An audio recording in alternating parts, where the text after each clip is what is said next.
अल्लाह करे मैं आपको समझा सकूं। वो शदीद बीमार है, बीमार को गर्ज किस चीज़ से होती है? शिफा से। अल्लाह के रसूल सल्लल्लाहु अलैहि वसल्लम उसे फरमाने लगे अगर तू सब्र करे, और दूसरा माना इसका यह है कि गुजारा मिर्गी के साथ ही करे, तो मैं तेरे लिए जन्नत का वादा करता हूं। क्या उनका यकीन था, क्या उन्हें इत्मीनान कल्बी था, क्या करार वाले लोग थे। कहने लगी सोनिया मुझे मिर्गी कबूल है। औरतें कम हौसले वाली होती हैं, बुखारी मुस्लिम पढ़ रहा हूं। या रसूलल्लाह मुझे मिर्गी कबूल है, आप मेरे लिए दुआ कर दे, रब मुझे जन्नत अता कर दे। मुझे मिर्गी, मैं बता चुका हूं कि इंसान कोई नॉर्मल लाइफ नहीं गुजार पाता, लेकिन उसने कहा मुझे कबूल है, मैं बीमार रह लूंगी। करने लगी हुजूर बस एक दुआ कर दें कि जब मुझे मिर्गी होती है तो मेरे वजूद के बाद हिस्सों से कपड़ा हटता है तो मेरी सितर कई दफ़ा कायम नहीं रहती, तो या रसूलल्लाह ये दुआ कर दे मेरा कपड़ा कायम रहे। हुजूर ने दुआ कर दी। सहाबियात कहती हैं कि शदीद मिर्गी भी होती थी पर उसका दुपट्टा भी नहीं सिरका करता था, हर चीज कायम। अब जो एजाज मिला ना, जो इत्मीनान कल्बी मिला, जो दौलत सुकून मिली, जो राहत मिली उन्हें, वो अल्लाह रसूल के वादे पे मिली। हजरत अनस बिन मालिक कहते हैं कोई नया मुसलमान होने वाला आके हमसे पूछता था ना कि कोई जन्नती दिखाओ, तो आप फरमाते हम जाकर उस बूढ़ी अम्मा के दरवाजे पे दस्तक देते थे। वो बाहर निकलती थी, कहती थी खैर है। था हमने कहा अम्मा ये बंदा कह रहा था जन्नती देखना है, तो आपको तो हुजूर ने जन्नती कहा है ना, तो हम जन्नती दिखाने के लिए लाए हैं। इत्मीनान कल्बी किसी और चीज का नाम है, ढारस किसी और चीज का नाम है। अब बात को समझे, मेरे रसूल करीम सल्लल्लाहु ताला अलैहि वसल्लम ने ना अपने घर के अंदर जो इत्मीनान कल्बी दिया, सुकून दिया, करार दिया, मैं तो दुआ मांग रहा हूं कि अल्लाह करे मैं समझा सकूं आपको। हुजूर ने घर के अंदर, सैयदना बिलाल हबशी रज़ी अल्लाह ताला अन्हु फरमाते हैं कि पर्दे की आयत उतरने से पहले मैं हुजूर के साथ गया सैयदा फातिमा के घर में। नबी करीम अलैहिस्सलाम ने इजाजत मांगी, कहा फातिमा कहो तो अंदर आ जाऊं। अर्ज की या रसूलल्लाह मेरे पास कपड़ा कोई नहीं सर ढांपने के लिए, कोई माकूल कपड़ा नहीं, छोटी चादर है।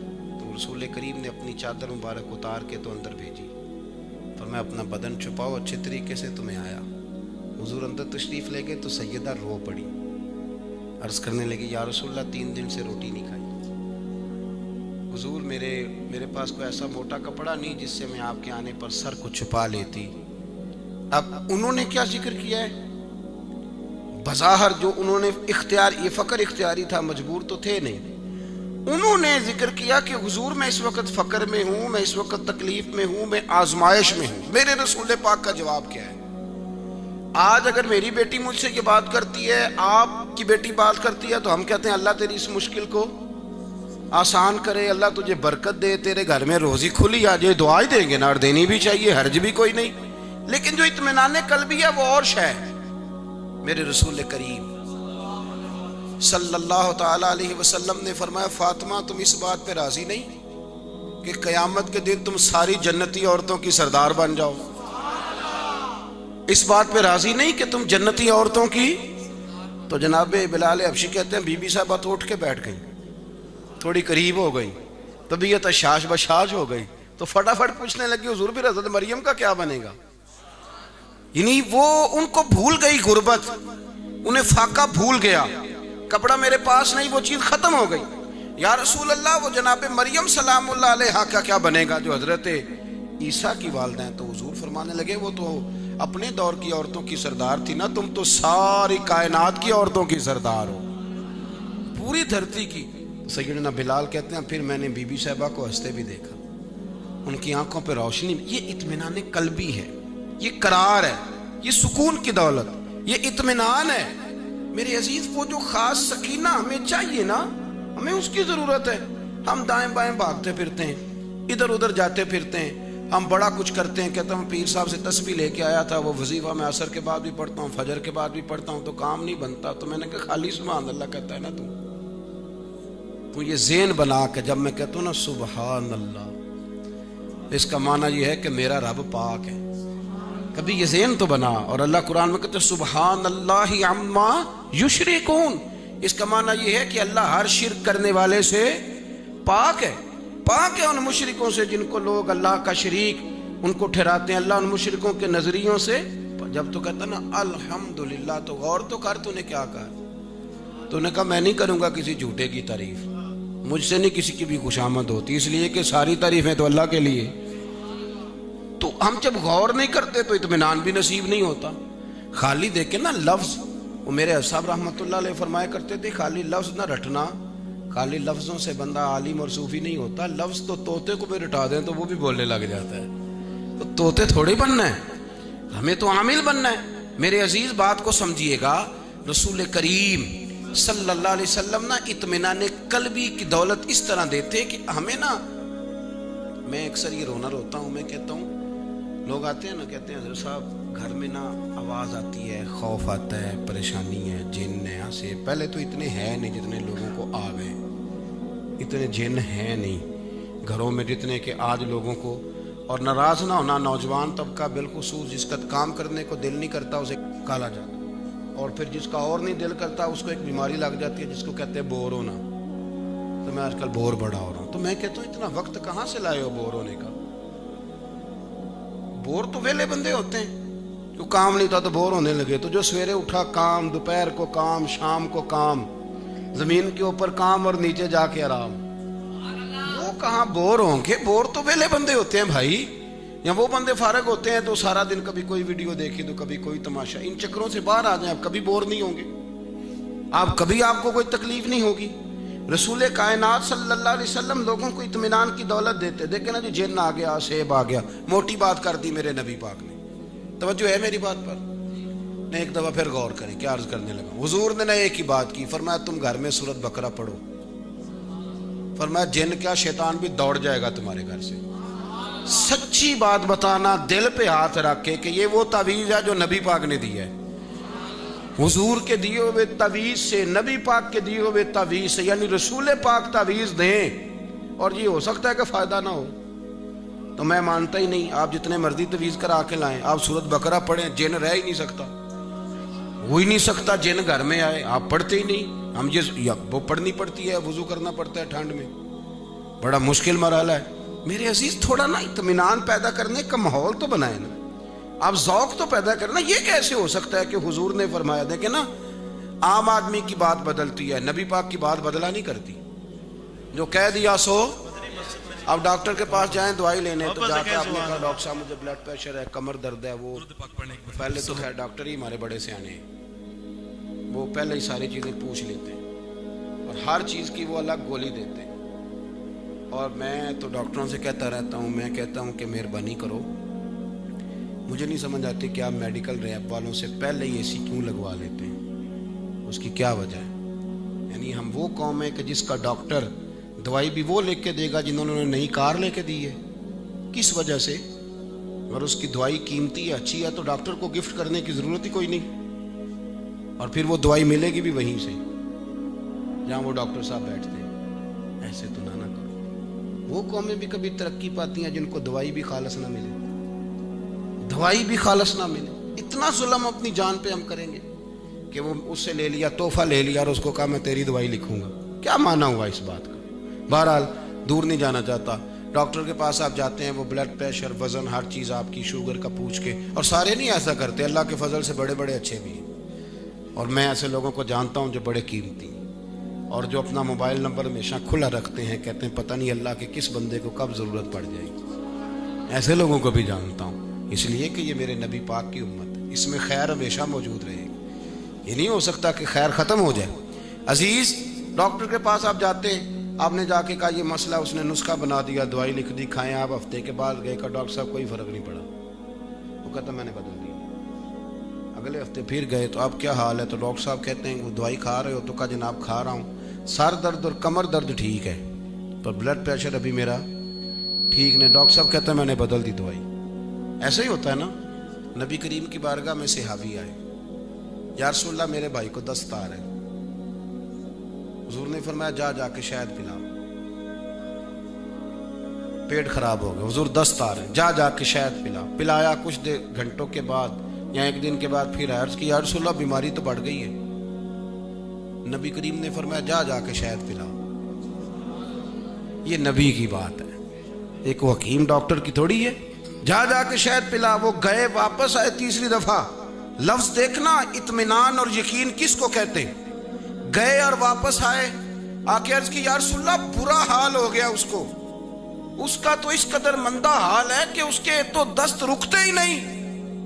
उसने जिस तरह बात की तो फिर मेरे महबूब ने भी जवाब दिया। और सहाबा कहते हमने हुजूर के चेहरे पर अलग से कोई रोशनी देखी।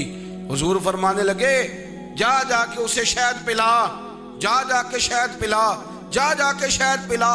और फरमाया, तेरे भाई का पेट झूठ बोलता है और अल्लाह का नबी सच कहता है। तेरे भाई का, अल्लाह करे समझ आए आपको, तेरे भाई का पेट झूठ बोलता है और अल्लाह का रसूल, वो कहते मैंने तीसरी दफा आके शहद पिलाया तो मेरा भाई ठीक हो गया, और बिल्कुल ही ठीक हो गया, और दोबारा उसे कभी वो तकलीफ भी। तो रसूल करीम अलैहिस्सलाम हमें इत्मीनान कल्बी देते, सुकून की दौलत देते। आप इत्मीनान लें। एक बात बताएं, टीचर रोज हड़ताल करते हैं, जुलूस निकालते हैं, तनख्वाहें बढ़ाएं। मैं पता कहता हूं, मैं कहता हूं टीचरों को पता चल जाए ना हमारी शान कितनी है।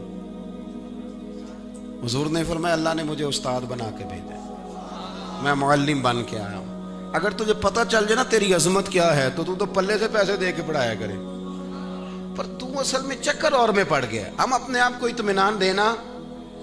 थोड़ी अपनी तारीफ कर लूं मैं आपके सामने, रहन देने, तुसी बोले ही नहीं थे। नहीं, मुझे मैं पूछे ही तां सी कि मैंने पता है तो रट्टा बन जाता है बड़ी बारी। रहने देते हैं, कोई और बात करते हैं जी, नहीं पता। अच्छा कर लूं जी, चलें कर लेते। ये बहुत बड़ा मसला है ना जी, तारीफ करके फिर आप जा नहीं ना सकते किसी तरह, तो कौम फिर उसके अपने अपने हिसाब से तर्जमे करती है। मेरी बात की समझ आ रही है? अपने अपने हिसाब से ना उसका तर्जमा करती है, तो इसलिए पहले पूछ लेना अच्छा होता है। इसलिए मैं पूछ रहा हूँ। हम लोग जो होते हैं ना, हमें थोड़ी थोड़ी कभी कभी मुशक्कत भी करनी पड़ती है। प्यार करने वाले हमें लोग मिलते हैं 97%, और 3% फिर ऐसे भी मिल जाते हैं जिनकी अपनी मौज होती है, वो मिल जाते हैं, और वो भी बड़े अच्छे होते हैं। हम कुछ ऐसी चीज़ें बताते हैं जिन पर हम नज़रसानी करते हैं तो हमारा फ़ायदा होता है। लेकिन कभी कभी इंसान है, थकते हैं, कभी कभी आजमाइश होती है। कभी कभी मैं अब सुबह 10 बजे घर से निकला था, और आप अंदाज़ा कर लें कि जो आदमी 12 घंटे गाड़ी का सफ़र करे, जाए आए, तो फिर वो इंसान ही है ना, गोश्त का बना हुआ है। कभी कभी वो थकता है, लेकिन कुछ चीज़ें उसे मज़ा इतनी देती हैं कि वो थकावट शिकावट सारी उतर जाती है। वो ना चस्का इतना बन जाता है कि फिर वो, मैं मदीना शरीफ में हरम मस्जिद नबी शरीफ में हाज़िर था, हरम शरीफ में। तो सफाई करने वाले लोग होते हैं ना, मेरे पास आकर बैठ गए, कहने लगे फ़ोटो खिंचा ले। मैंने कहा खिंचाओ, ये तो ड्यूटी हम बड़ी करते हैं, सारा दिन करते हैं, खिंचाओ। ये तो आपने इजाज़त ले ली, वरना आप तो लोग इजाज़त लेते ही नहीं। चलो, एक साहब ने वहाँ बात कर दी, मुझे तो वजद होने लगा, मेरी कैफियत बन गई। यानी कई बहुत ज़बरदस्त नात खां के नात पढ़ने से भी कई दफ़ा नहीं बनती, बहुत ज़बरदस्त आदमी वाज कहने वाला नहीं बनती, और कई दफ़ा को बच्चा तार छेड़ के चला जाता है, वो चला जाता है, और जिसकी बननी होती है उसकी बन जाती है। और मेरा वो काम कर गए। उन्होंने एक अजीब बात की, कहने लगा, हज़रत साहब मैं यहाँ सफाई करता हूँ तो तनख्वाह बल्दिया की बड़ी थोड़ी है, तो मेरा दिल था मैं छोड़ जाऊँ। फिर एक दिन रात को आपकी तकरीर सुन ली, आपने उसमें बताया है कि एक बीबी मस्जिद में सफाई करती थी, फिर वो बीमार हो गई तो अल्लाह के रसूल दिन में 2 दफ़ा तीमारदारी करने जाते थे, और फिर जब सहाबा ने बगैर हुजूर को बताए दफन कर दिया, तो नबी करीम अलैहिस्सलाम ने फरमाया, मुझे कब्र बताओ उसकी, मैं उसकी कब्र पे जाऊँगा, और मैं खुसूसी अपना इख्तियार इस्तेमाल करके दोबारा जनाजा पढ़ूँगा।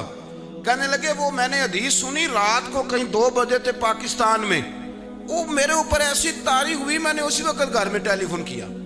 मैंने कहा, बच्चे कहने लगे, उनकी माँ कहने लगी, खैरियत है इस वक्त फ़ोन? तो मैंने कहा, बस भाई तनख्वाह जितनी भी है गुजारा कर लेना, अब मैंने ये काम नहीं छोड़ना। जो मस्जिद में झाड़ू दे वो तो मदीने वाले का प्यारा हो जाता है। अब मुझे चूंकि चस्का आ रहा था, मैं क्या थोड़ा ऊंची बोलते, गुंबद शरीफ वाल मुंह करके बोल, जरा मेरी गवाही तो हो जाए कि थोड़ा थोड़ा करता है ये भी काम, जरा ऊंच। इसलिए मैंने आपसे कहा, अपनी तारीफ करने लगा। अब वो एक बंदे ने वो बात सुनाई ना, तो आप यकीन करें कि मैं छोटा आदमी हूँ, तो वो आम आदमी, कोई मतलब ऐसा पढ़ा लिखा नहीं, सादा बंदा झाड़ू देता है, पर मेरी वो इतनी तरबियत कर गया कि शायद मुझे उसने सालों के लिए तैयार कर दिया दीन का काम करने, सालों के लिए। यानी ये इत्मीनान कल्बी है, ये सुरूर है। मैं कैसे कह दूं कि लोग कदर नहीं करते? मुझे तो समझ आ गई, अगर शहर रसूल में मेरी बात सुनी जा रही है और उसका असर लिया जा रहा है, तो फिर मैं बड़ा नकम्मा नहीं शिकवा करूं कि दीन के काम का नफा नहीं होता और लोग सुनते नहीं और लोग कदर नहीं करते। अपने आप को इत्मीनान दें, लाएं दरवाजा रसूल के करीब, अपने आप को कुर्बत दें। वो सारी नेमतें, वो सारी अजमत देखें ना। सैयदा खदीजतुल कुबरा मलका थी मक्के की, फरमाती है 20 कनीज़ें मेरे पास काम करने वाली होती, लाखों दिनार पड़े रहते थे। पता चल गया, हुजूर की बारगाह में आई तो पता चला महबूब को गरीबी पसंद है। इत्मीनान कल्बी नसीब हो जाता है ना बंदे को, तो वो समझता है कि नहीं, जिस हाल में महबूब रखे वही हाल अच्छा है। तो सारी कनीज़ें भी तकसीम हो गई, आज़ाद कर दी गई, माल बट गया। वो बीबी जो मलका बन के वक्त गुजारती थी, फिर कपड़ों पे 10-10 पैबंद भी लगे, फिर चूल्हे में आग भी जलाई, फिर रोटी भी पकाई, फिर और इसमें एक दिन का भी कोई शिकवा शामिल है। और वो सारी आजमाइशें भी देखी जो नबी करीम पर गुजरती थी, वो सारे रंग भी देखे। लेकिन चूंकि अब इत्मीनान कल्बी नसीब है, अब सुकून नसीब है कि जहां मैं हूं वहां कोई भी नहीं, हम अहले मवद्दत हैं साईं। हर रोज बिशारत होती है, हर शाम मदीने जाते हैं, हर रोज ज़ियारत होती है।